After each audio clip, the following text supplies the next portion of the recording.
272 உறுப்பினர்கள் கொண்ட ஆளுங்கட்சி இல்லை இப்போ பாஜக. 240.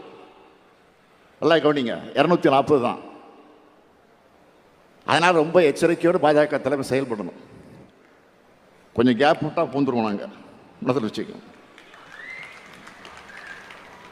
அது வேறு. பேரறிஞர் அண்ணா அவர்கள் நாடாளுமன்ற மாநிலங்களை சொன்னதைத்தான் நம்மளுக்கு நான் சொல்ல விரும்புகிறேன். நமது அரசியல் அமைப்பு சட்டத்தின் கூட்டாட்சி,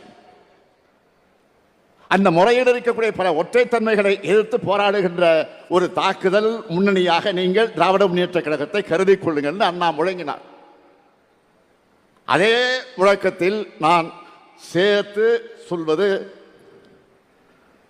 அந்த தாக்குதல் முன்னணியில் திராவிட முன்னேற்ற கழகம் மட்டுமல்ல, இங்கே இருக்கிற தோழமை கட்சிகளும் சேர்ந்துள்ளது.